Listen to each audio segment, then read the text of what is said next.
Bismillahirrahmanirrahim. Alhamdulillahi rabbil alamin. Salatu wassalamu ala Rasulillah ma ba'd. Allahumma nas'aluka ilman nafi'an wa rizqan tayyiban wa amalan mutaqabbalan. Assalamualaikum warahmatullahi wabarakatuh.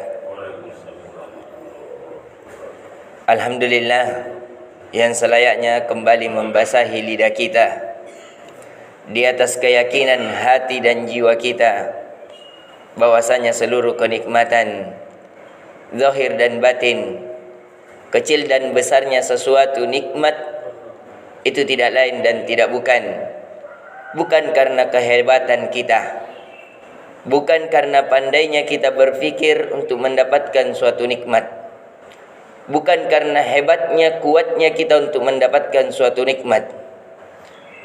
Akan tetapi itu semuanya kita dapatkan dengan lapangnya harta, banyaknya anak-anak, tenangnya keluarga, dengan adanya teduhan rumah dan luas dari tanah-tanah yang ada. Semuanya tidak lain dan tidak bukan disebabkan rahmat dan karunia Allah yang inginkan kepada kita sebagai ujian. Apakah kita dengan hal-hal tersebut bisa menjadikan kita lebih dekat kepada Allah, atau hal-hal tersebut bisa menjauhkan kita dari Allah Azza wa Jalla. Kemudian di pertemuan kali ini kita kembali melanjutkan dari kisah sebaik-baik kisah di dalam Al-Quran, yaitu kisah Yusuf alaihi salam.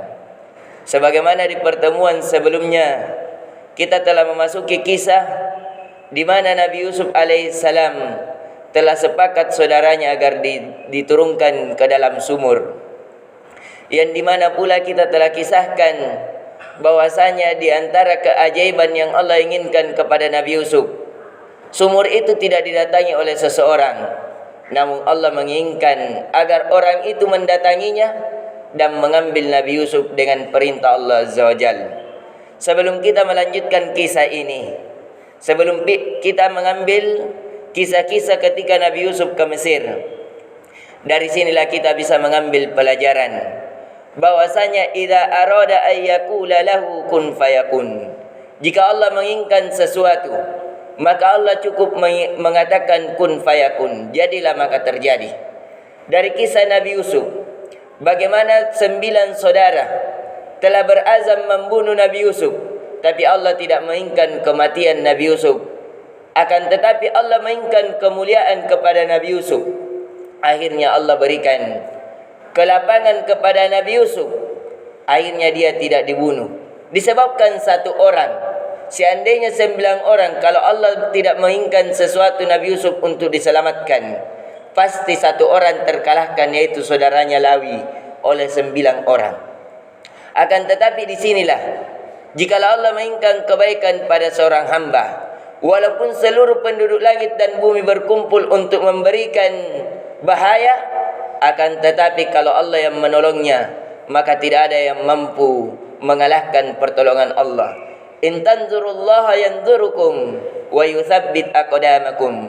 Kalau Allah menolong kalian, maka tidak ada yang mampu mengalahkan kalian. Dan jika kalian menolong agama Allah, pasti Allah akan menolong kalian, dan Allah akan mengokohkan kedudukan kalian. Karena Nabi Yusuf ini akan dikokohkan kedudukannya, nanti menjadi orang yang kedua di Mesir.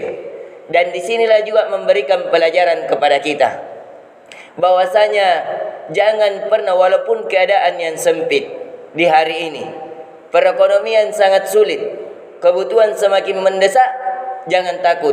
Kalau Allah menginginkan sesuatu yang sempit menjadi luas, yang gelap menjadi terang benderang, yang susah menjadi gampang, itu mudah bagi Allah. Maka dari itu kembali kepada Allah. Sebagaimana kisah Nabi Yusuf, bagaimana dia terus berharap kepada Allah. Akhirnya Allah memberikan karunia kepada Nabi Yusuf, di mana para sebenarnya kafilah, yaitu para orang yang berjalan kaki, tidak mungkin menuju kepada sumur Nabi Yusuf. Akan tetapi dengan kebesaran dan kemuliaan Allah Azza wa Jal, karunia kepada Nabi Yusuf, Allah jadikan hal itu sehingga mereka lewat di sumur tersebut dan mencoba untuk mengambil air. Ternyata yang ada keluar adalah hadza gulam, seorang anak lelaki.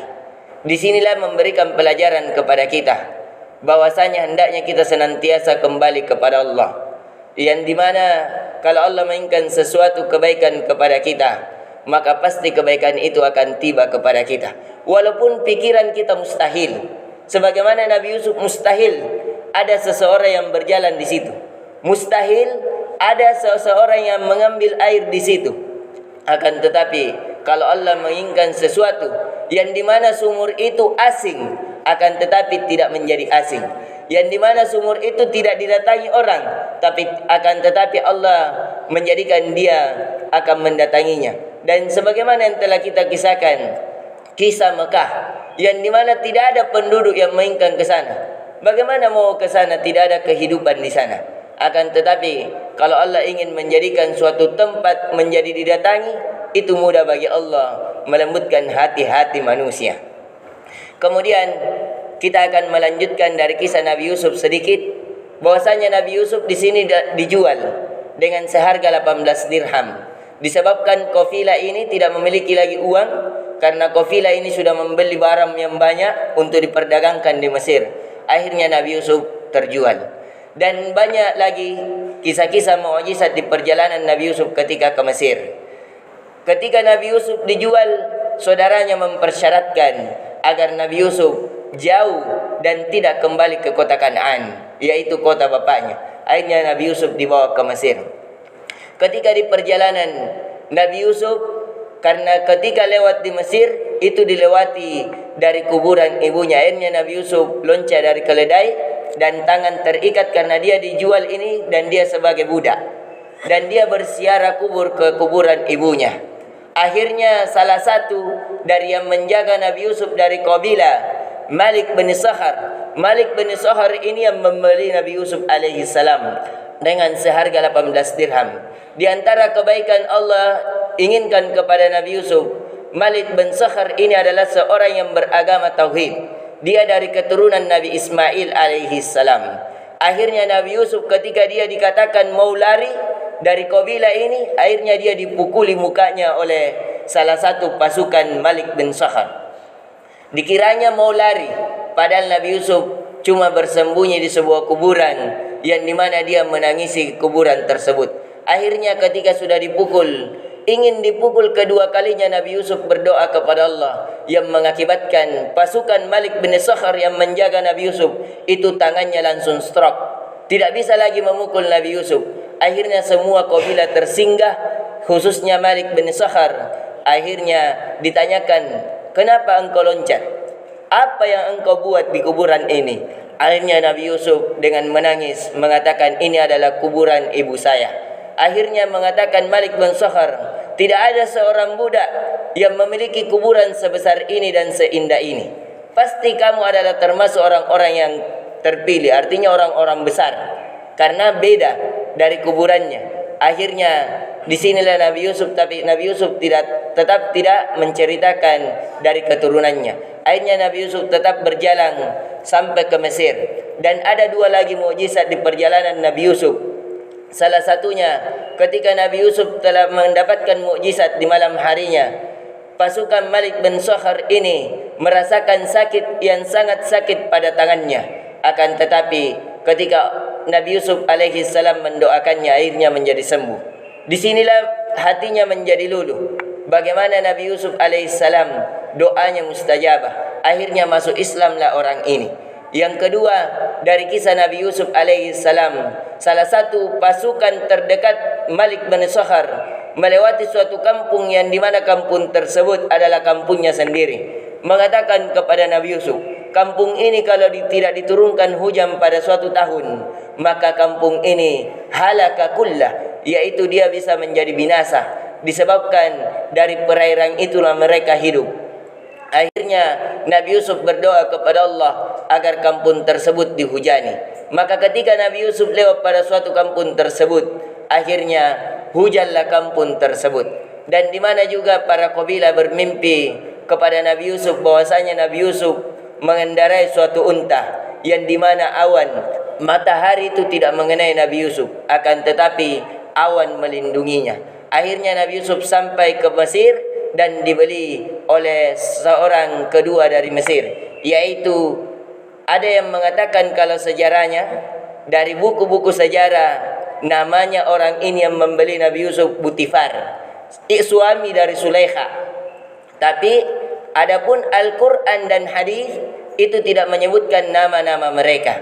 Apakah namanya Sulaikha atau Butifar? Al-Quran dan hadis tidak menyebutkan dan itu tidak penting.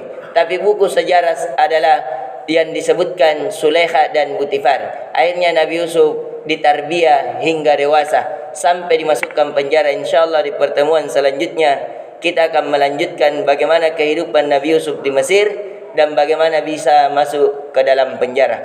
Inna waliyudzalika wal qadiru alaih. Subhanakallahumma bihamdik. Asyhadu an la ilaha illa anta astaghfiruka wa atubu ilaik. Assalamualaikum warahmatullahi wabarakatuh.